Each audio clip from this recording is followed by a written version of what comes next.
Hola ciudadanos de la Matrix, sean bienvenidos al portal de los audiolibros. Este es el comienzo de la tercera parte de la novela Conde Zero. La historia avanza con Bobby Newmark, quien desorientado despierta en compañía de personas desconocidas para descubrir que está en la casa de 2 al día. Antes de iniciar, quisiera comentar que estoy haciendo más audiolibros narrados con voz artificial y los estoy publicando en el Patreon. Están disponibles desde la membresía gratuita, así que no hace falta realizar ningún pago. Las membresías de pago están por si alguien desea apoyarme.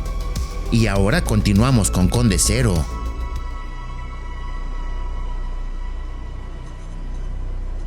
Conde Zero, de William Gibson. Capítulo 9. En los proyectos. La oscuridad estaba llena de dibujos color sangre que parecían panales. Todo estaba caliente y suave además, más que nada suave. ¡Qué desastre!, dijo uno de los ángeles, con una voz lejana pero baja, profunda y muy clara. Debimos haberlo sacado de Lyons, dijo el otro ángel. Arriba no les gustará esto. Debe haber tenido algo en este bolsillo grande, ¿ves? Se lo rasgaron al sacarlo. No es todo lo que rasgaron, hermana. Cristo, aquí. Los dibujos oscilaron cuando algo movió su cabeza. La palma de una mano fresca contra su mejilla. Que no te manche la camisa, dijo el primer ángel. Esto no le va a gustar a 2 al día. ¿Por qué crees que le dio ese ataque y salió corriendo? Le molestaba porque quería dormir. Estaba dormido, de acuerdo, pero de alguna manera los sueños de enchufe de Marcia manaban como sangre en su cabeza, de tal forma que caía dando tumbos entre secuencias inconexas de gente importante. La novela se emitía sin interrupción desde antes de su nacimiento. La trama era un gusano de 1000 cabezas que se enroscaba devorándose a sí mismo cada pocos meses, para luego generar nuevas cabezas hambrientas de tensión y arrojo. Podía verlo retorcerse, todo él, como Marcia no lo vería jamás. Una espiral extendida de ADN de la Sensorred, ectoplasma barato y frágil, enviado a innumerables soñadores hambrientos. Marcia, por ejemplo, recibía el punto de vista de Michelle Morgan Magnum, la protagonista femenina, la heredera de la corporación Magnum AG. Pero el episodio de ese día no dejaba de alternar sin ton ni son entre amoríos complejos que Bobby nunca se había preocupado por seguir, y detalladas descripciones socioarquitectónicas de arqueologías de renta básica de estilo Soleri. Algunos de esos detalles parecían sospechosos, incluso para Bobby. Dudaba, por ejemplo, de que existiesen niveles enteros dedicados a la venta de sofás de terciopelo afeitado color hielo con hebillas de diamantes en las articulaciones, o de que hubiera otros niveles, siempre a oscuras y exclusivamente habitados por bebés famélicos. Esto último, le pareció recordar, constituía para Marcia artículo de fe.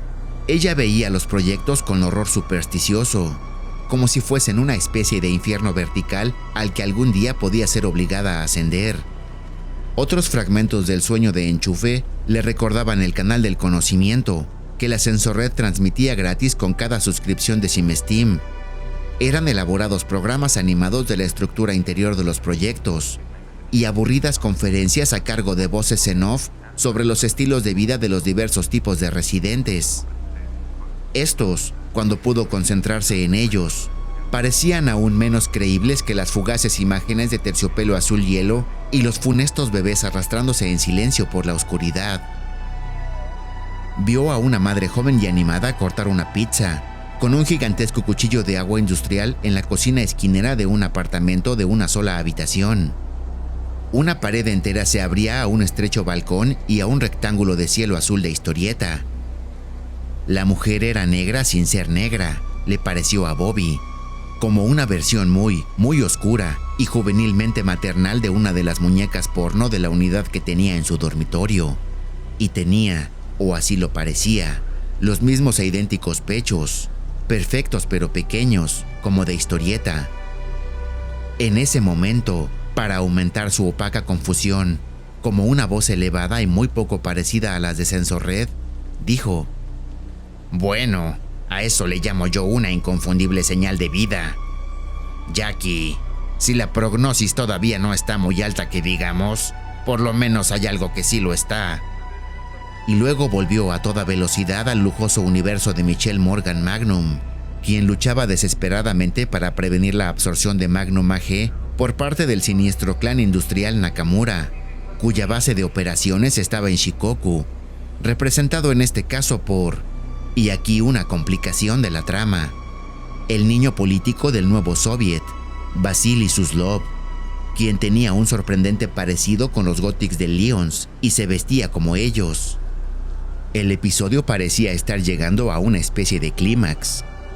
Un antiguo BMW modificado a célula de combustible acababa de ser bombardeado en la calle junto a los Covina Concourse Courts por unos helicópteros en miniatura de Alemania Occidental servipilotados.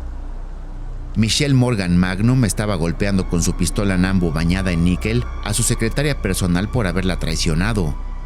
Y Suslov, a quien Bobby reconocía cada vez más, estaba por marcharse tranquilamente de la ciudad con su fabulosa guardaespaldas femenina, que era japonesa, pero que le recordaba mucho a otra de las chicas de su unidad holoporno cuando gritó.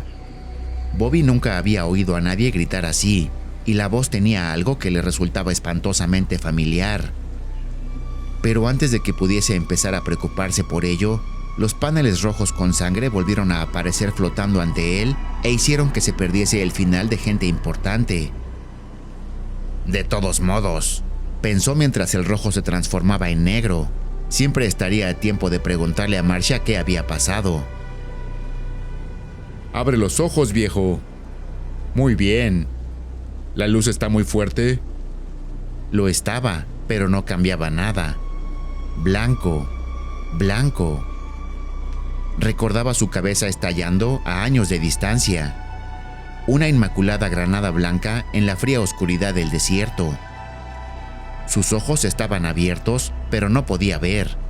Solo blanco. Bueno, por lo general a un chico en tu estado lo dejo que duerma, pero los que me pagan por esto dicen que me apure, así que te despierto antes de tiempo. Te estás preguntando por qué no ves nada, ¿verdad? Solo luz. Es lo único que puedes ver. Se trata de un bloqueo neural. Bueno, entre nosotros, lo conseguí en una sex shop, pero no hay razón por la cual no deba usarse en medicina si queremos. Y sí lo queremos, porque todavía te duele mucho, y de todos modos te mantiene quieto mientras yo sigo adelante. La voz era serena y metódica. Bueno, tu gran problema fue la espalda, pero yo me encargué de eso con una engrapadora y algunos decímetros de garra. Puede que no sea una cirugía plástica, ¿entiendes? Pero los bombones encontrarán que estas cicatrices son muy interesantes.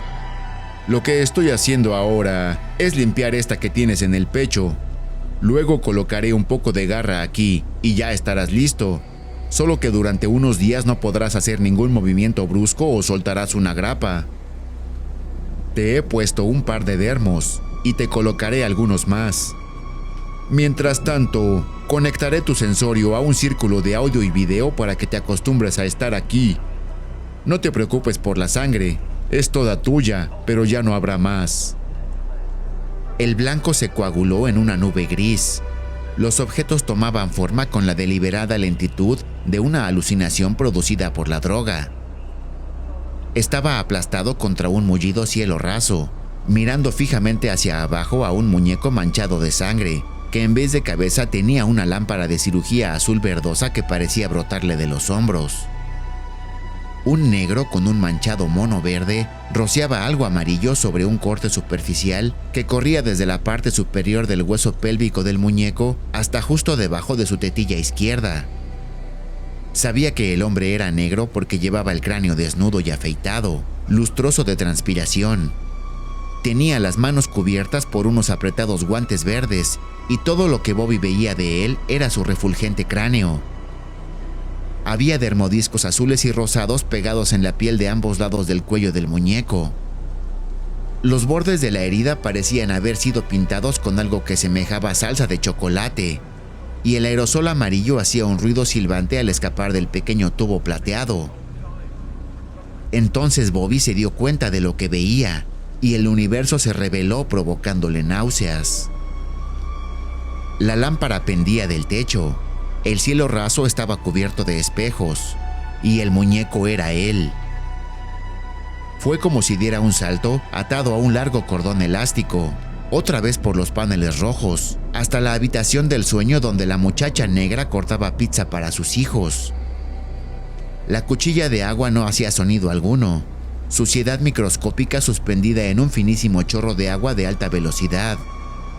Bobby sabía que el objeto estaba ideado para cortar vidrio y metal, no para cortar pizza sacada del horno de microondas, y quería gritar a la chica, porque tenía terror de que se rebanara el pulgar sin siquiera sentirlo. Pero no podía gritar, no podía moverse ni hacer ruido alguno. Con gesto amoroso, la chica cortó el último pedazo, puso la pizza ya troceada en una sencilla bandeja de cerámica blanca y se volvió hacia el rectángulo azul más allá del balcón, donde estaban sus hijos. «No», dijo Bobby en las profundidades de sí mismo, «de ninguna manera».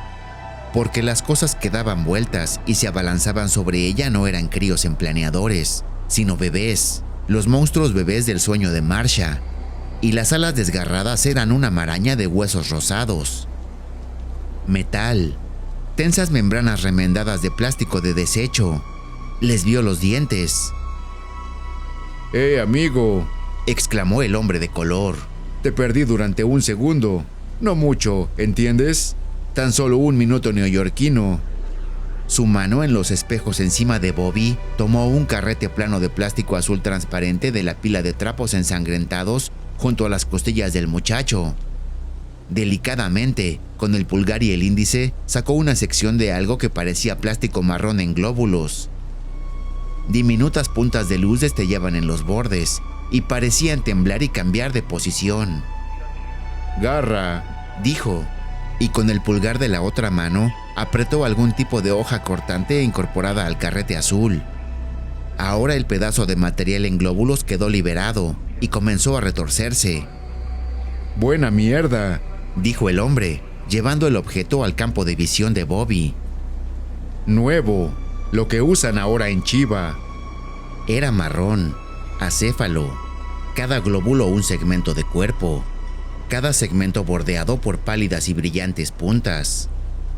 Entonces, con un ademán de prestidigitador, movió sus muñecas enfundadas en los guantes verdes y apoyó el ciempiés sobre toda la longitud de la herida abierta y con suma delicadeza pellizcó el último segmento, el más cercano al rostro de Bobby. Al retirarse, el segmento llevó consigo un brillante hilo negro que cumpliera las funciones del sistema nervioso del objeto, y a medida que el hilo se separaba, los pares de garras se cerraban, uno tras otro, cerrando la herida tan apretadamente como la cremallera de una chaqueta de cuero nueva. «Bueno, ya ves», dijo el hombre de color, limpiando lo que quedaba de la maleza marrón con una almohadilla húmeda. «No fue tan grave, ¿verdad?» Su entrada en el departamento de 2 al día no se pareció en nada a la forma en que tantas veces lo había imaginado. Para empezar, nunca se habría visto a sí mismo en una silla de ruedas de la que alguien se habría apropiado en la maternidad de St. Mary's, cuyo nombre y número de serie estaban marcados con láser en el opaco cromo del brazo izquierdo. La mujer que empujaba la silla habría encajado perfectamente en una de sus fantasías. Se llamaba Jackie, una de las 2 chicas de los proyectos que viera en el Lyons, y según había entendido, uno de sus 2 ángeles. La silla de ruedas se deslizaba en silencio por la rugosa moqueta gris del angosto vestíbulo del apartamento, pero los dijes de oro del sombrero de Jackie tintineaban alegremente mientras ella lo empujaba. Y nunca había imaginado que la casa de 2 al día fuese así de grande, ni que estuviese llena de árboles. Pie, el doctor, que había tenido a bien explicarle que no era médico, sino alguien que ocasionalmente daba una mano. Se había acomodado en un rasgado taburete de bar en su improvisada sala de operaciones, y tras quitarse los ensangrentados guantes verdes y encender un cigarrillo mentolado, aconsejó solemnemente a Bobby que se lo tomase con mucha calma durante los próximos días. Minutos después, Jackie y Rhea, el otro ángel, Forcejearon con él para enfundarlo en un arrugado pijama que parecía salido de un kino de ninjas barato. Lo depositaron en la silla de ruedas y salieron rumbo al núcleo central de ascensores en el corazón de la arqueología. Gracias a 3 dermos adicionales del depósito de drogas de pie, uno de ellos cargado con 2000 unidades de un análogo de la endorfina, Bobby estaba alerta y no sentía dolor. ¿Dónde están mis cosas?, protestó mientras iba por un corredor que se había estrechado de un modo peligroso, como consecuencia de las cañerías y conductos de fibra óptica instalados a lo largo de décadas. ¿Dónde está mi ropa? Y mi consola. Y todo lo demás. Tu ropa, querido, está metida en una bolsa de plástico esperando a que Pie la tire a la basura. Tuvo que quitártela a tijeretazos, y además no eran más que harapos sangrientos. Si la consola estaba en tu chaqueta, yo diría que te la quitaron los muchachos que te golpearon, y al hacerlo casi te matan. Y arruinaste mi camisa Sally Stanley, mocoso. El ángel Ría no parecía demasiado amistosa. Ah, dijo Bobby al doblar la esquina. De acuerdo. Bueno, por casualidad, ¿no encontraron un destornillador entre las cosas? ¿O una ficha de crédito? Ninguna ficha, nene. Pero si el destornillador es el que tiene los 210 nuevos metidos en el mango, es lo que cuesta mi camisa nueva. 2 al día no daba impresión de estar demasiado contento de ver a Bobby. De hecho, casi parecía que no lo viera en absoluto. Su mirada pasaba de largo, directamente hacia Jackie y Rea, y mostraba sus dientes en una sonrisa que era toda nervios y falta de sueño. Pusieron a Bobby tan cerca de él que pudo ver lo amarillas que tenía las órbitas, casi anaranjadas en el resplandor púrpura rosáceo de los tubos de luz que pendían del techo como colgados al azar. ¿Por qué tardaron, putitas?, preguntó el traficante.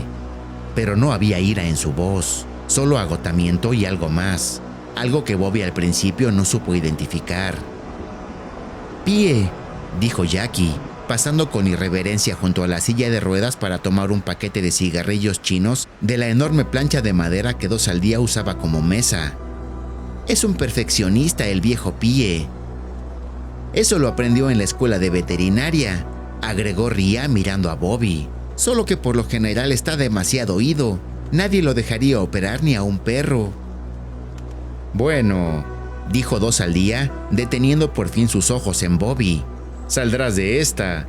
Y su mirada era tan fina, tan cansada y clínica, tan distante del papel de vividor obsesivo y charlatán que Bobby había tomado por su verdadera personalidad, que solo pudo mirar hacia abajo y clavar la vista en la mesa. De casi 3 metros de largo y poco más de 1 de ancho, estaba formada por maderos atados entre sí, más gruesos que los muslos de Bobby. Debió de haber permanecido en el agua durante algún tiempo, pensó. Algunas partes conservaban aún la desteñida pátina plateada de la madera arrastrada por las olas, como un tronco junto al cual recordaba haber jugado mucho tiempo atrás en Atlantic City. Pero ya hacía mucho que la mesa no veía el agua, y su superficie era un denso mosaico de restos de velas, manchas de vino, marcas de esmalte negro con formas extrañas, y oscuras quemaduras de cientos de cigarrillos. Estaba tan atiborrada de comida, basura y cachivaches que daba la impresión de que un vendedor ambulante había comenzado a descargar sus mercancías y luego resuelto cenar. Había media docena de pizzas a medio comer, albóndigas de grill en salsa roja que retorcieron el estómago de Bobby, junto a pilas de software a punto de desmoronarse, vasos con restos de vino tinto repletos de cigarrillos apagados, una bandeja de poliestireno con ordenadas filas de canapés de apariencia rancia, latas de cerveza abiertas y sin abrir, una antigua daga de combate Gerber que yacía fuera de su funda sobre un bloque plano de mármol pulido, por lo menos 3 pistolas y tal vez 2 docenas de enigmáticas piezas de equipo de consola, el tipo de equipo de cowboy que normalmente habría hecho agua a la boca de Bobby. Ahora su boca se hacía agua por un pedazo de pizza de krill fría, pero su hambre no era nada frente a su abrupta humillación, al ver que a 2 al día sencillamente no le importaba. No porque Bobby lo hubiese considerado un amigo suyo, sino porque se había hecho la idea de que 2 al día lo veía como alguien, alguien con talento e iniciativa y con la oportunidad de salir de Barrytown. Pero los ojos de Dos al Día le decían que él no era nadie en especial, y encima un Wilson. «Mira, viejo», dijo una voz diferente a la de Dos al Día, y Bobby levantó la mirada. Dos hombres más flanqueaban a Dos al Día por el ancho sofá de cromo y cuero. Ambos eran negros. El que habló llevaba una especie de túnica gris y antiguas gafas de montura plástica. El marco era cuadrado y demasiado grande, y parecía carecer de cristales. Los hombros del otro duplicaban en anchura a los de Dos al Día, pero tenía uno de esos discretos trajes negros de 2 piezas que llevaban los ejecutivos japoneses en los quinos. Sus inmaculados puños blancos franceses estaban cerrados con brillantes rectángulos de microcircuitos de oro. «Es una lástima que no podamos darte tiempo para descansar», dijo el primer hombre, «pero tenemos un serio problema». Hizo una pausa, se quitó las gafas y se frotó el puente de la nariz. «Necesitamos ayuda». «Mierda», dijo Dos al Día. Se inclinó hacia adelante, sacó un cigarrillo chino de la caja de la mesa. Lo encendió con una calavera de peltre opaco del tamaño de un limón gigante, y luego tomó un vaso de vino. El hombre de las gafas extendió un delgado dedo moreno y tocó la muñeca de Dos al Día. Dos al Día dejó el vaso y se echó hacia atrás, con el rostro estudiadamente inexpresivo. El hombre sonrió. «Conde Zero», dijo, «nos dicen que ese es tu título». «Sí, así es», logró decir Bobby, aunque le salió como una especie de graznido. «Tenemos que hablar de la Virgen, conde». El hombre se quedó esperando. Bobby parpadeó. «Viej Mirak», y volvió a ponerse las gafas. «Nuestra Señora, Virgen de los Milagros. Nosotros la conocemos», e hizo un gesto con la mano izquierda, como Esilifreda. Bobby tomó conciencia de que tenía la boca abierta, así que la cerró. Los 3 rostros oscuros esperaban. Jackie y Rhea se habían ido, pero no las había visto salir. Entonces una especie de pánico se apoderó de él. Miró frenéticamente a su alrededor, el extraño bosque de árboles enanos que los rodeaba. Los tubos luminosos se inclinaban en cualquier ángulo, en todas direcciones, como palillos púrpura rosáceos suspendidos en un espacio verde de hojas. No había paredes. El sofá y la maltratada mesa reposaban en una especie de claro, sobre un suelo de crudo hormigón. «Sabemos que ella se acercó a ti», dijo el hombre grande cruzando las piernas cuidadosamente. Se ajustó el perfecto doblez del pantalón, y un gemelo de oro hizo guiños a Bobby. «Lo sabemos, ¿entiendes?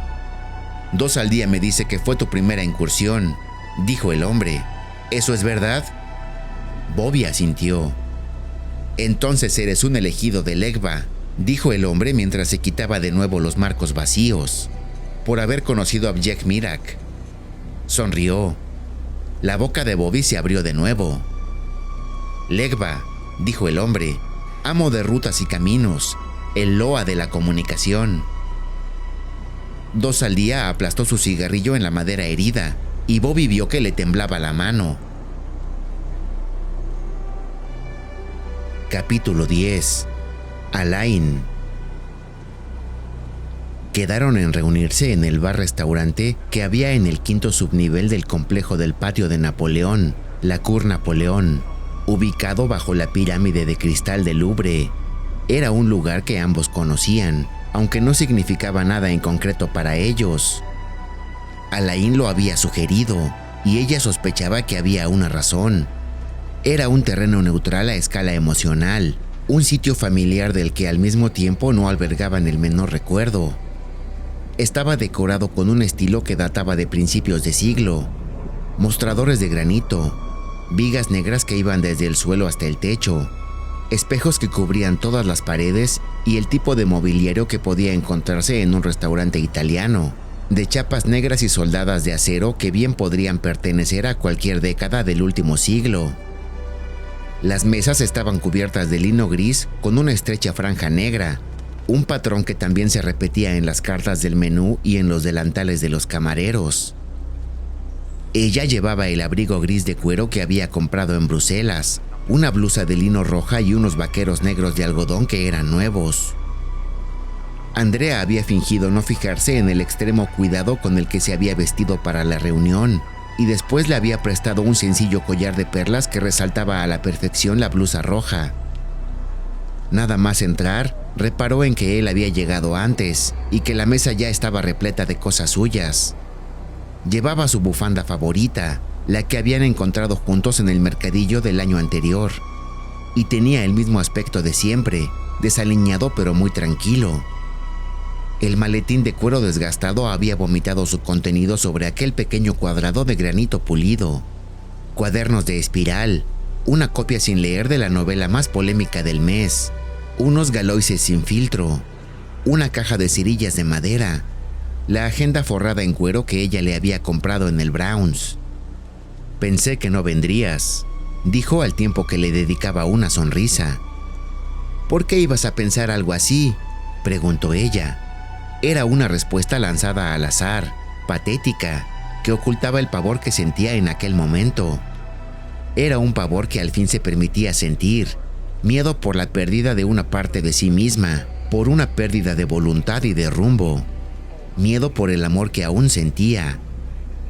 Se acercó a la orilla y se sentó justo cuando llegó un joven camarero, español y con un delantal a rayas para tomarle la comanda. Pidió agua de Vichy. ¿Nada más?, preguntó Alain. «No, gracias». El camarero se marchó.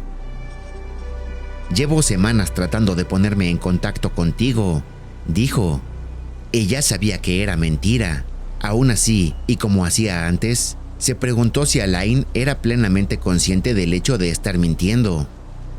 Andrea afirmaba que los hombres como él mentían tanto y de una manera tan entusiasta que habían perdido la capacidad de discernirlo, que eran artistas en lo suyo, en reestructurar la realidad.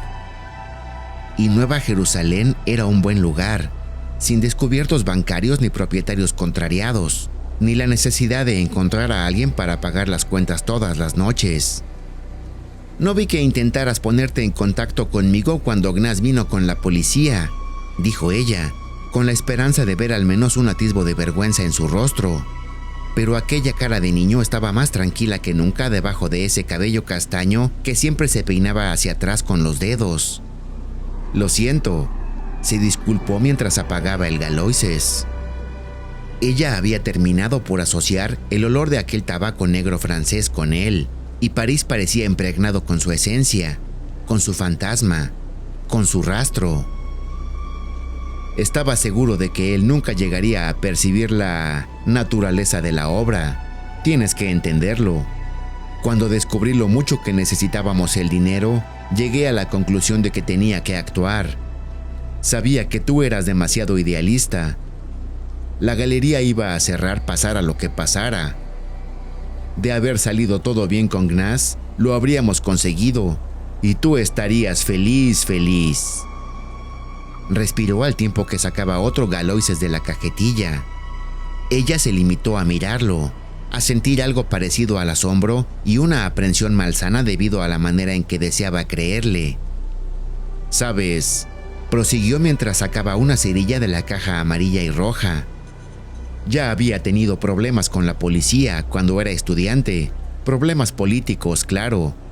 Encendió la cerilla, soltó la caja y prendió el tabaco.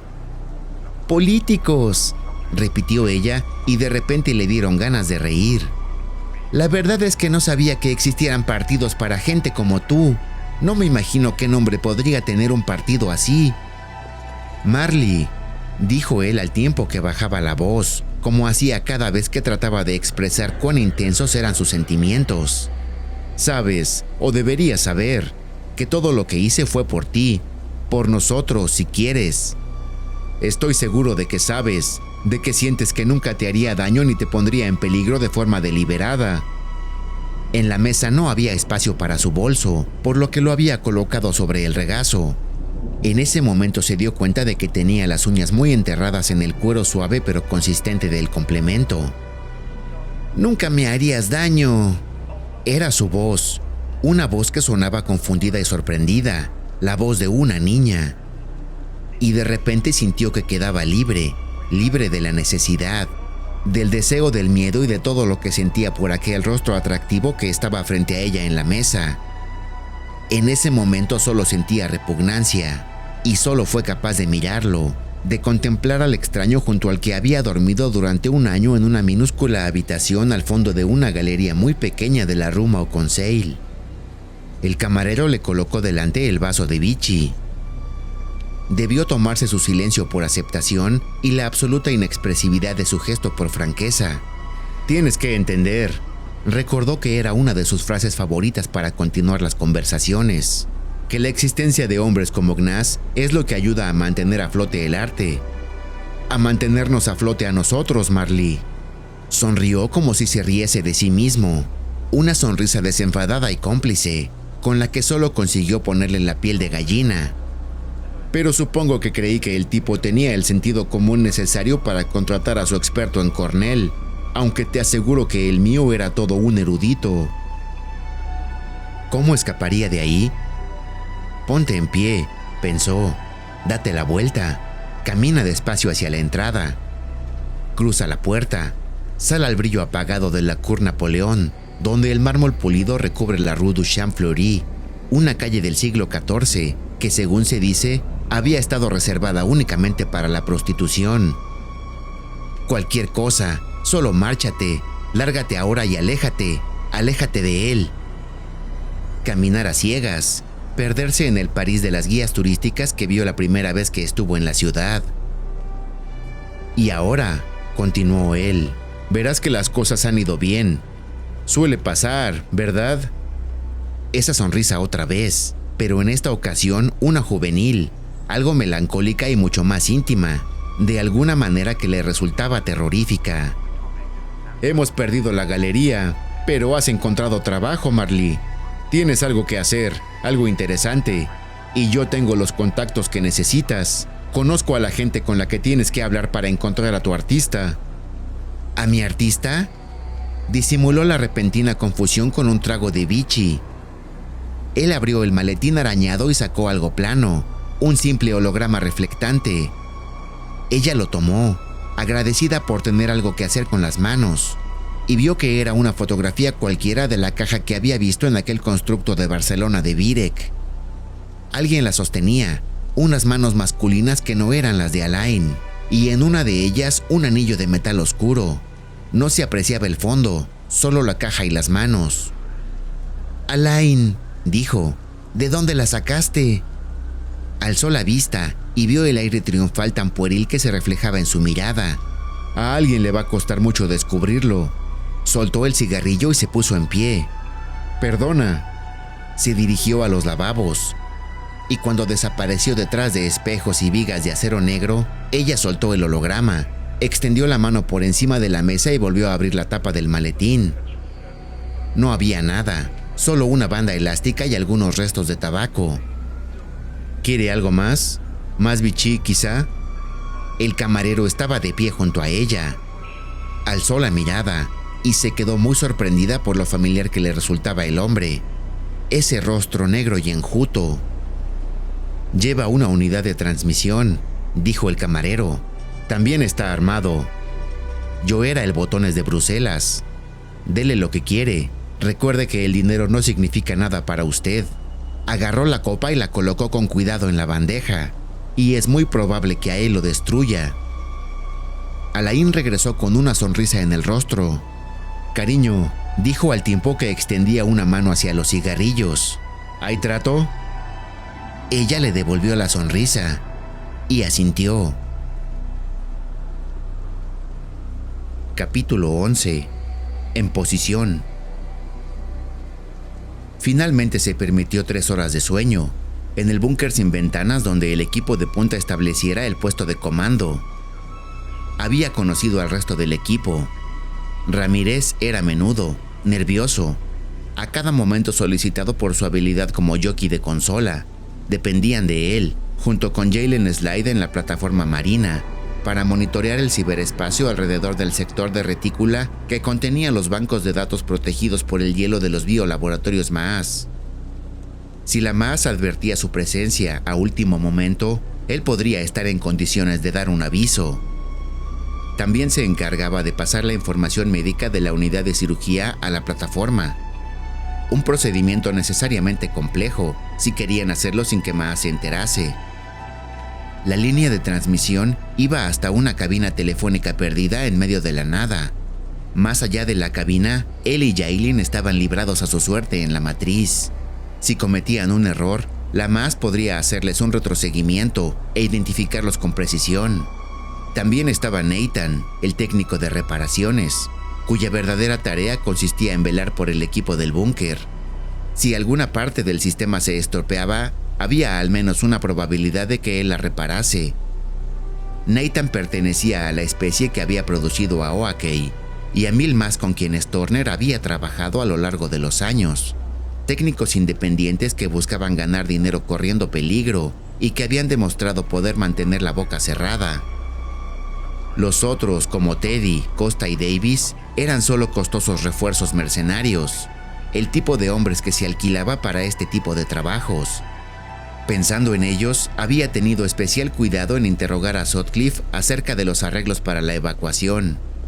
Él había explicado dónde entrarían los helicópteros, el orden de recogida y exactamente cómo y cuándo recibirían su paga. Después les había dicho que lo dejasen solo en el búnker y había ordenado a Weber que lo despertara al cabo de 3 horas. El lugar había sido una estación de bombeo o alguna especie de nexo de redes de tendido eléctrico.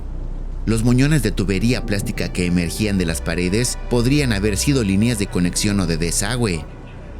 La habitación no proporcionaba evidencia de que alguno de ellos hubiese estado conectado a nada.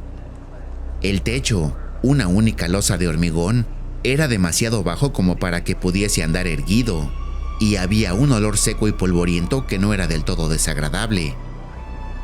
El equipo había barrido el lugar antes de traer las mesas y los aparatos, pero aún quedaban en el suelo algunas amarillentas hojas de papel de diario que se deshacían al tocarlas.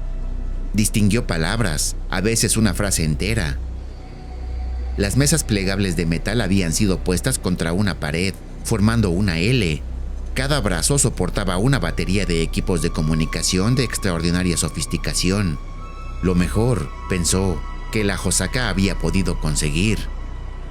Caminó junto a las mesas encorvado, tocando con extrema suavidad cada consola, cada caja negra. Había un receptor transmisor militar de banda lateral modificado para transmisión de chorros. Este sería su enlace en caso de que Ramírez y Yailin tuviesen problemas con la transferencia de datos. Los chorros eran elaboradas ficciones técnicas pregrabadas, codificados por los criptógrafos de la Hosaka. El contenido de cada chorro, aisladamente, no tenía sentido alguno, pero la secuencia en que se transmitiera formaría mensajes sencillos. La secuencia BCA informaría a la Hosaka de la llegada de Mitchell. FD indicaría su partida del lugar, mientras que FG señalaría su muerte y la consiguiente clausura de la operación. Turner tocó de nuevo el equipo de banda lateral. Frunció el ceño. No le gustaba el plan de Sutcliffe. Si no eran capaces de sacar de allí al objetivo, lo más probable era que ellos tampoco salieran de allí con vida, o limpios aunque fuese.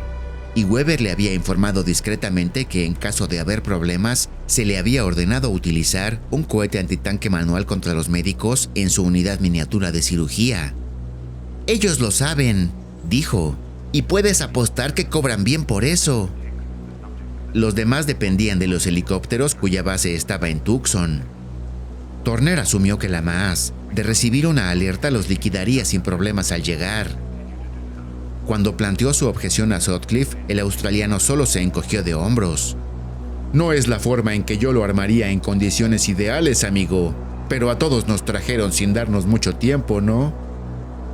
Junto al transmisor había un biomonitor Sony muy elaborado, conectado directamente con la cápsula quirúrgica y que contenía los historiales médicos que también estaban en el informe que había visto en el Biosoft de Mitchell. Llegado el momento, los médicos tendrían acceso al historial del desertor. Simultáneamente, los procedimientos que llevara a cabo en la cápsula serían retroalimentados a la Sony y verificados, listos para que Ramírez les aplicara el hielo y los enviara al ciberespacio, donde Yailin Slide estaría a la espera desde su sitio en la plataforma petrolera. Si no había fallos, la actualización médica estaría esperando en el complejo de Ciudad de México de la Josaca cuando Turner llevara a Mitchell en el jet. Turner nunca había visto algo como el Sony, pero supuso que el holandés tendría algo muy similar en su clínica de Singapur. Al pensar en ello, se llevó la mano al pecho desnudo, donde siguió con un gesto ausente el recorrido de la cicatriz ya desaparecida de uno de los injertos. La segunda mesa sustentaba el equipo de ciberespacio. La consola era idéntica a la que había visto en la plataforma petrolera, un prototipo más Neotech. La configuración del tablero era estándar, pero Conroy había dicho que estaba armado a partir de biochips nuevos. Sobre la consola había un mazacote de plástico explosivo color rosa pálido del tamaño de un puño. Alguien, quizá Ramírez, había marcado con el pulgar cavidades gemelas similares a los ojos y una tosca curva de sonrisa idiota. Los dos hilos conductores, uno azul, el otro amarillo, corrían desde la rosada frente de la cara hasta uno de los negros tubos abiertos que emergían de la pared detrás de la consola. Otra de las tareas de Weber si el lugar corría peligro de abordaje. Turner miró los cables con expresión preocupada. Una carga de esas dimensiones, en aquel reducido y cerrado espacio, garantizaba la muerte de todos los ocupantes del búnker. Con los hombros doloridos, rozando el áspero hormigón del techo con la cabeza, prosiguió su inspección. El resto de la mesa estaba ocupado por los periféricos de la consola, una serie de cajas negras emplazadas con obsesiva precisión. Sospechaba que cada unidad estaba a una distancia específica de su vecina, formando una hilera perfecta. El mismo Ramírez las había colocado así, y Turner estaba seguro de que si tocaba una, si la movía aunque fuera solo 1 milímetro, el jockey se daría cuenta. Había observado el mismo toque neurótico en otros operadores de consola, y no le decía nada acerca de Ramírez. Había visto a otros jockeys cuya actitud era la inversa. Enmarañaban deliberadamente su equipo en un nido de ratas, de cables y de conductos. Tenían pánico al orden y forraban las consolas con calcomanías de dados y calaveras infernales. No había modo de saber, pensó, o bien que Ramírez era bueno, o tal vez pronto estarían todos muertos. Al otro extremo de la mesa había 5 transmisores de auricular Telefunken con micrófonos adhesivos, aún sellados en envases de burbuja individuales. Durante la fase crucial de la operación, que Turner suponía comprendida entre 20 minutos antes y 20 minutos después de la llegada de Mitchell, él, Ramírez, Sutcliffe, Weber y Lynch estarían enlazados, aunque el uso de los aparatos debía mantenerse en un mínimo absoluto. Detrás de los Telefunken había un envase plástico sin marcas, que contenía 20 calentadores de manos catalíticos de fabricación sueca, lisos y planos rectángulos de acero inoxidable, cada uno en su propia bolsa de cordel de franela rojo Navidad. «Eres un hijo de puta inteligente», dijo el envase. «Eso podría habérseme ocurrido a mí». Durmió en una colchoneta de espuma sobre el suelo del puesto de comando, usando el abrigo como cobertor. Conroy había tenido razón con respecto a la noche del desierto, pero el hormigón parecía almacenar el calor del día. No se quitó los pantalones militares ni los zapatos. Weber le había aconsejado que sacudiera los zapatos y la ropa cada vez que se vistiera. «Escorpiones», dijo ella. «Les gusta el sudor, cualquier tipo de humedad». Antes de acostarse sacó la Smith & Wesson de la funda de nylon, apoyándola cuidadosamente junto a la colchoneta. Dejó encendidos 2 faroles de batería y cerró los ojos. Y se deslizó dentro de un mar de sueño poco profundo. Imágenes que pasaban a su lado, fragmentos del archivo de Mitchell mezclándose con escenas de su propia vida. Él y Mitchell conduciendo un autobús a través de una cascada de cristal templado, entrando en el vestíbulo de un hotel en Marrakech. El científico daba gritos de alegría, al tiempo que pulsaba el botón que detonaba las 2 docenas de cajas de explosivos selladas a los costados del vehículo. Y Oakey también estaba ahí, ofreciéndole whisky y cocaína peruana, amarilla, sobre un espejo redondo con bordes de plástico que había visto por última vez en el bolso de Allison. Creyó ver a Allison en alguna parte por las ventanas del autobús ahogándose en las nubes de gas e intentó decírselo a Oakey. Trató de señalarla, pero el vidrio estaba cubierto por hologramas mexicanos de santos, postales de la Virgen, y Oakey sostenía algo redondo y liso, un globo de cristal rosado, y vio una araña agazapada en su centro, una araña de mercurio, y Mitchell se reía, los dientes llenos de sangre, y extendía su mano abierta ofreciendo a Turner el Biosoft gris. Turner vio que el archivo era un cerebro rosado grisáceo, bajo una membrana húmeda y transparente, latiendo suavemente en la mano de Mitchell. Y entonces cayó rodando por algún submarino abismo del sueño y se acomodó tranquilamente en una noche sin estrellas. Weber lo despertó, sus duros rasgos enmarcados en el marco cuadrado, los hombros cubiertos por la pesada manta militar que cubría la entrada. Pasaron 3 horas. Los médicos ya están despiertos, si quieres hablar con ellos. Se retiró, el rechinar de sus botas sobre la grava. Los médicos de la Hosaka esperaban junto a la unidad autocontenida de neurocirugía. Bajo el amanecer del desierto parecía que acabaran de salir de alguna especie de transmisor de materia, con su informal vestimenta guinza arrugada a la moda. Uno de los hombres estaba envuelto en un chaleco tejido a mano que le quedaba demasiado grande, el tipo de chaleco con cinturón que Turner había visto llevar a los turistas en Ciudad de México. Los otros 2 vestían lujosos abrigos de esquí contra el frío del desierto. Los hombres eran una cabeza más bajos que la coreana, una estilizada mujer de rasgos fuertes y arcaicos, y una cresta de pelo rojizo que hizo pensar a Turner en aves de rapiña. Conroy había comentado que los 2 japoneses eran hombres de la Hosaka, y Turner pudo notarlo con facilidad. Solo la mujer tenía la actitud, la pose que correspondía al mundo de Turner. Ella era un delincuente, una practicante de la medicina negra. Se sentiría a gusto con el holandés, pensó él. «Yo soy Turner», dijo. «Estoy a cargo de todo esto». «Usted no necesita saber nuestros nombres», dijo la mujer, al tiempo que los 2 hombres de la Hosaka se inclinaban automáticamente. Intercambiaron miradas, miraron a Turner, luego volvieron a mirar a la coreana. «No», dijo Turner, «no es necesario». «¿Por qué se nos sigue negando el acceso al historial médico del paciente?», preguntó la coreana. «Es por seguridad», dijo Turner. La respuesta fue casi un reflejo inconsciente. De hecho, no encontraba ninguna razón para impedirles que estudiaran los archivos de Mitchell. La mujer se encogió de hombros, dio media vuelta, el rostro escondido por el cuello levantado de su chaqueta aislante. «¿Le gustaría inspeccionar la unidad de cirugía?», preguntó el hombre del chaleco abultado, el rostro cortés, alerta, en una perfecta máscara empresarial. «No», dijo Turner. «Los trasladaremos a la base 20 minutos antes de la llegada de Mitchell. Quitaremos las ruedas, nivelaremos las cápsulas con criques. El conducto de desagüe será desconectado. Quiero que todo esté listo para funcionar 5 minutos después de haberlos bajado». «No habrá ningún problema», dijo el hombre sonriendo. «Ahora quiero que me digan qué estarán haciendo allí dentro, qué le harán y qué efectos puede tener sobre él». «¿No lo sabe usted?», preguntó la mujer con aspereza, volviéndose para encararlo. «Dije que quiero que ustedes me lo digan», respondió Turner. «Realizaremos una exploración inmediata para implantes letales», dijo el hombre del chaleco. «¿Cargas en la corteza? ¿Ese tipo de cosas?»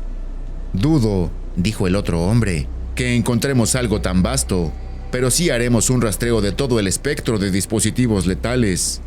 Al mismo tiempo haremos un análisis de sangre completo. Tenemos entendido que sus jefes actuales trabajan con sistemas químicos sumamente sofisticados. Es posible que el mayor peligro esté en esa dirección. Actualmente está muy de moda equipar a los altos ejecutivos con bombas modificadas de insulina subcutáneas», intervino su colega. «El sistema del individuo puede ser llevado a una dependencia artificial de ciertas enzimas análogas sintéticas. A menos que el implante subcutáneo sea recargado a intervalos regulares, la separación de la fuente, la compañía, puede provocar un trauma». Estamos preparados para enfrentarnos a eso también, dijo el otro. Ninguno de ustedes está ni siquiera remotamente preparado para enfrentarse a lo que yo sospecho que encontraremos, dijo la coreana, con voz tan fría como el viento que ahora soplaba del este. Turner oyó silbar la arena sobre la oxidada lámina de metal que los cubría. Usted, le dijo Turner, venga conmigo. Entonces se volvió, y sin mirar atrás se alejó. Era probable que ella no obedeciese su orden, en cuyo caso él perdería autoridad frente a los otros dos, pero parecía lo correcto. A 10 metros de la cápsula de cirugía, se detuvo. Escuchó los pasos de ella sobre la grava. ¿Qué es lo que sabe?, preguntó sin volverse. Tal vez menos que usted, dijo la mujer. Tal vez más. Más que sus colegas, obviamente. Son hombres capaces en extremo. También son sirvientes. Y usted no lo es. Tú tampoco, mercenario. Fui contratada por la mejor clínica pirata de Chiba. Se me dio una gran cantidad de material de estudio para que preparase mi encuentro con este ilustre paciente. Las clínicas del mercado negro de Chiba tienen lo último en avances médicos. Ni siquiera Hosaka podría saber que mi puesto en esas clínicas me permitiría saber lo que ese desertor tiene en la cabeza. La calle siempre encuentra la manera de aprovecharse de las cosas, señor Turner. Me han contratado en varias ocasiones para intentar extirpar esos nuevos implantes. Algunos artilugios de biocircuitería de Maas han aparecido en el mercado. Es lógico que exista quien intente implantárselos. Sospecho que Maas los ha filtrado de manera deliberada. Explíquemelo entonces. No creo que pueda, dijo ella, y había un extraño deje de resignación en su voz. Te he dicho que los había visto, no que los entienda. Turner sintió que unos dedos le rozaban la piel junto al enchufe del cráneo. Comparar esto que tienes aquí con los implantes de biochip sería lo mismo que comparar una pata de palo con una extremidad mioeléctrica. ¿Correrá peligro su vida en este caso?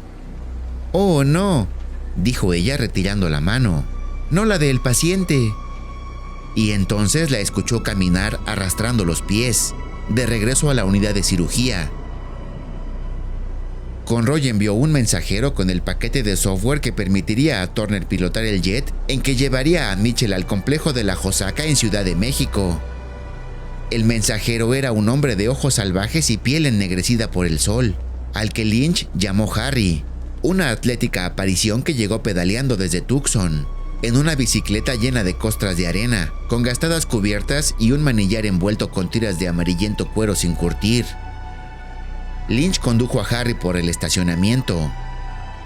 Harry tarareaba para sí un sonido extraño en el silencio obligatorio del puesto de mando, y la canción, si es que podía llamarse así, sonaba como sintonizar al azar una radio rota a medianoche a lo largo de kilómetros de banda de frecuencias, gritos de gospel y retazos de 20 años de música pop internacional. Harry llevaba la bicicleta colgada de un hombro quemado y huesudo. Harry te ha traído algo de Tucson, dijo Lynch.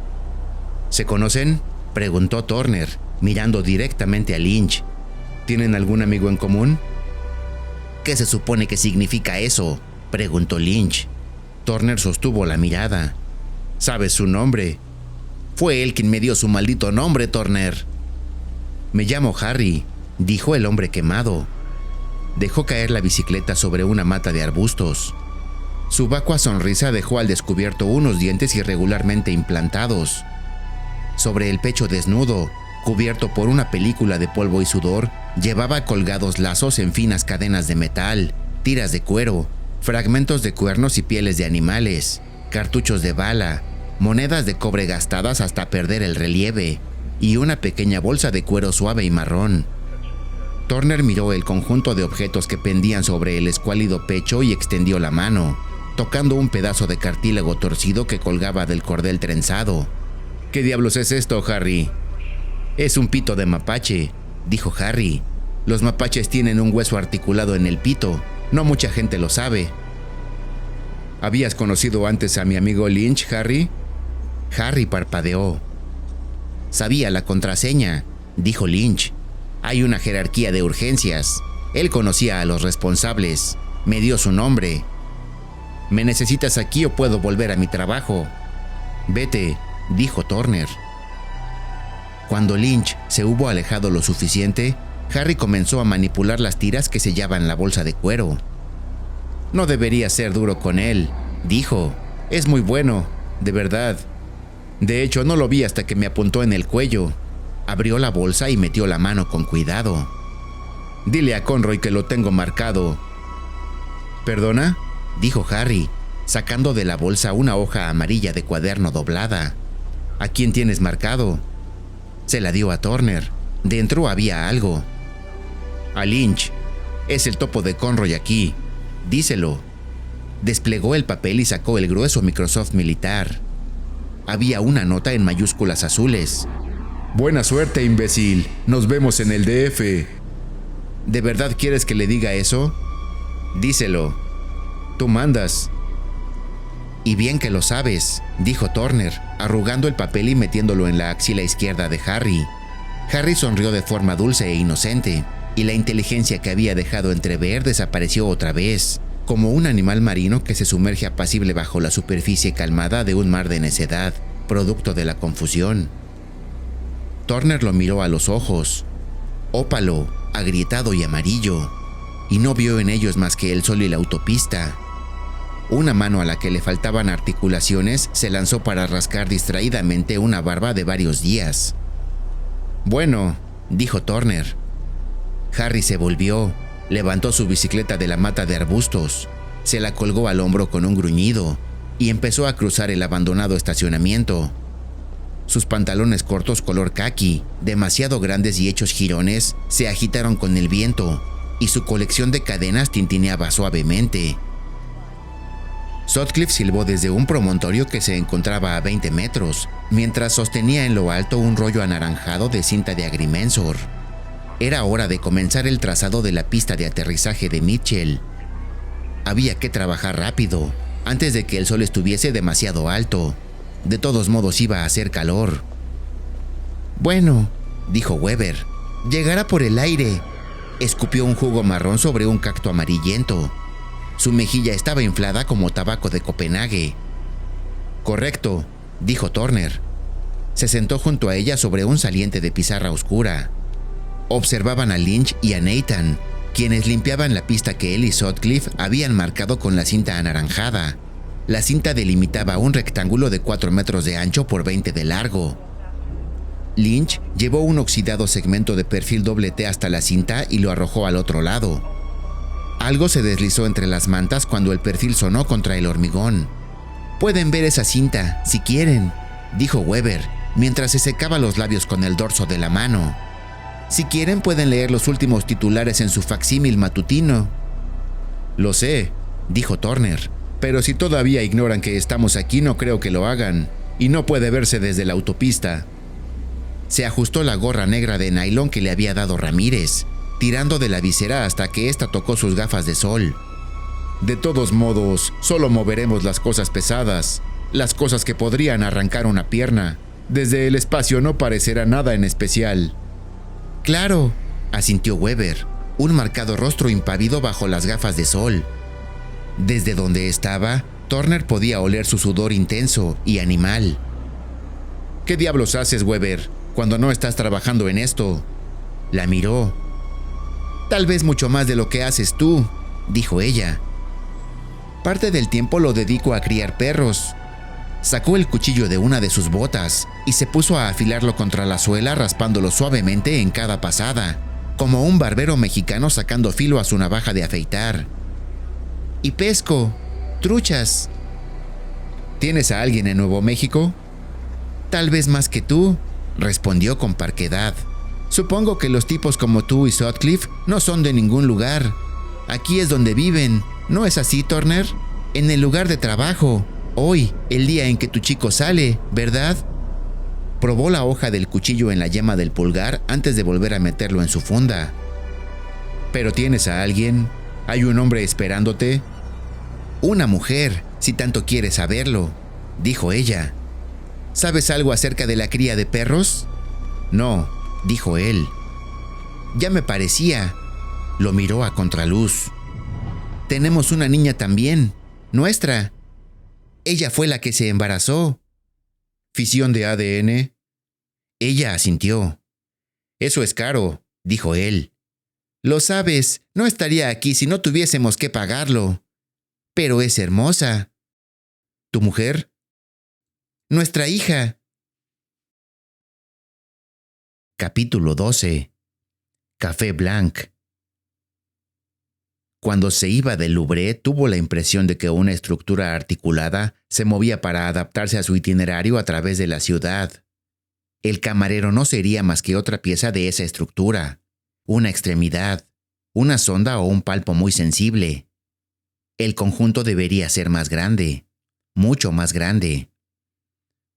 ¿Cómo pudo haber imaginado que sería posible vivir, moverse, en el centro artificial de la riqueza de Vírek sin sufrir una distorsión? Vírek la había recogido en medio de su infortunio, a través de las monstruosas e invisibles tensiones de su dinero, y ella había cambiado. Por supuesto, pensó. Por supuesto. Está constantemente a mi alrededor, atento e invisible, el vasto y sutil mecanismo de la vigilancia de Herr Vírek. Se encontró de pronto de frente a la terraza del Blanc. Parecía un sitio tan bueno como cualquier otro. Un mes antes lo habría evitado. En aquel lugar había pasado demasiadas tardes con Alain. Ahora, sintiéndose por fin liberada, decidió comenzar el proceso de redescubrir su propio país eligiendo una mesa en el Blanc. Eligió una cercana a un tabique lateral. Pidió un coñac al camarero y se estremeció mirando el fluir del tráfico de París, un río perpetuo de vidrio y acero, mientras que a su alrededor, en otras mesas, desconocidos comían y sonreían, bebían y discutían, se decían amargos adioses o juraban íntimas fidelidades a los sentimientos de una tarde. Y sonrió. Ella era parte de todo aquello. Algo en ella despertaba de un largo y apagado sueño. Volvió a la luz en el instante en que abrió del todo los ojos a la maldad de Alain y a su propia necesidad desesperada de seguir amándolo. De algún modo la mezquindad de sus mentiras había roto las cadenas de su depresión. No veía en ello nada lógico, porque era consciente, en alguna parte de su ser y mucho antes del asunto de Gnas, de lo que Alain hacía en la vida, y aquello no había significado ningún cambio en su amor. Sin embargo, frente a este nuevo sentimiento, buscaba un sentido lógico. Era suficiente estar allí, viva, frente a una mesa en la terraza del Blanc, imaginando a su alrededor la intrincada maquinaria que ahora sabía que Vírek había desplegado. Ironías, pensó al ver que el joven camarero de la Napoleon Court se había acercado a la terraza. Llevaba puestos los pantalones negros de trabajo, pero el delantal blanco había sido reemplazado por una chaquetilla deportiva azul. Una franja de pelo lacio y negro le cubría la frente. Se aproximó sonriendo, confiado, seguro de que ella no intentaría escapar. En ese instante, una parte de ella deseó ansiosamente echar a correr, pero supo que no lo haría.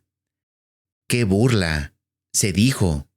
Ahora que me deleito en el descubrimiento de que no soy una esponja de penas, sino otro animal confiable en el laberinto de piedras de esta ciudad, descubro que estoy en el punto de mira de un vasto dispositivo potenciado por un oscuro deseo. Me llamo Paco, dijo él, apartando de la mesa la silla blanca de hierro frente a la suya. Tú eras el chico, el muchacho, en el parque. Hace mucho tiempo, sí. Se sentó. El señor ha preservado la imagen de mi infancia. He estado pensando en tu señor. No lo miraba a él, sino a los coches que pasaban, refrescándose los ojos en el flujo de tráfico, en los colores de fibra de carbono y acero pintado. Un hombre como Vírek es incapaz de despojarse de su riqueza. Su dinero tiene vida propia, quién sabe si voluntad propia. Fue lo que dio a entender cuando nos encontramos. Es usted una filósofa. Soy una herramienta, Paco. Soy la pieza más reciente de una maquinaria muy vieja, que está en manos de un hombre muy viejo que desea penetrar en algo, y hasta el momento ha fracasado. Tu jefe escarba entre 1000 herramientas y por alguna razón me escoge a mí. También es poeta. Marley se echó a reír apartando los ojos del tráfico. Él sonreía, la boca enmarcada entre profundos surcos verticales. Mientras caminaba hacia aquí, imaginé una estructura, una máquina tan grande que no alcanzo a abarcarla con la vista, una máquina que me rodea, anticipándose a cada uno de mis pasos. También eres egocéntrica. ¿Lo soy? Tal vez no. En efecto, es usted observada. Efectuamos una vigilancia, y es bueno que actuemos de ese modo. A su amigo, el del restaurante, también a él lo vigilamos. Lamentablemente no hemos podido determinar dónde obtuvo el holograma que le enseñó. Es probable que ya lo tuviera cuando empezó a telefonear a su amiga. Alguien se puso en contacto con él, ¿me comprende? Alguien lo ha puesto en su camino. ¿No le parece esto de lo más curioso? ¿No despierta a la filósofa que hay en usted? Sí, supongo que sí. Seguí el consejo que me diste en el restaurante y acepté el precio que me dio. Entonces él va a duplicarlo, dijo Paco sonriendo. Cosa que para mí no significa nada, como tú has señalado. Quedó en ponerse en contacto conmigo mañana. Supongo que podrás encargarte de la entrega del dinero. Lo pidió en efectivo. Efectivo. Entornó los ojos. Qué arriesgado, pero sí, puedo hacerlo. Y también conozco los detalles. Estuvimos monitoreando la conversación.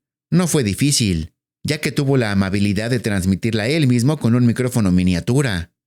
Estábamos ansiosos por saber a quién estaba destinada esa transmisión, pero dudamos que él mismo lo sepa. La verdad es que ese no es su estilo, dijo ella frunciendo el ceño. El haberse levantado, interrumpiendo la conversación de esa forma antes de plantear su demanda. Hace alarde de tener olfato para los momentos dramáticos. No teníamos opción, dijo Paco. Nos encargamos de que pensara que fallaba la fuente de energía del micrófono. Entonces tuvo que ir al sanitario. Dijo cosas muy feas de usted cuando estaba solo en el cubículo. Ella señaló un vaso vacío cuando pasó un camarero. Todavía me resulta difícil ver cuál es mi función en todo esto, mi valor. Quiero decir, para Virek. A mí no me lo pregunte. Aquí la filósofa es usted. Yo no hago más que ejecutar las órdenes del señor de la mejor manera posible. ¿Quieres un coñac, Paco? ¿O quizás un café? Los franceses, dijo él muy convencido, no saben nada de café.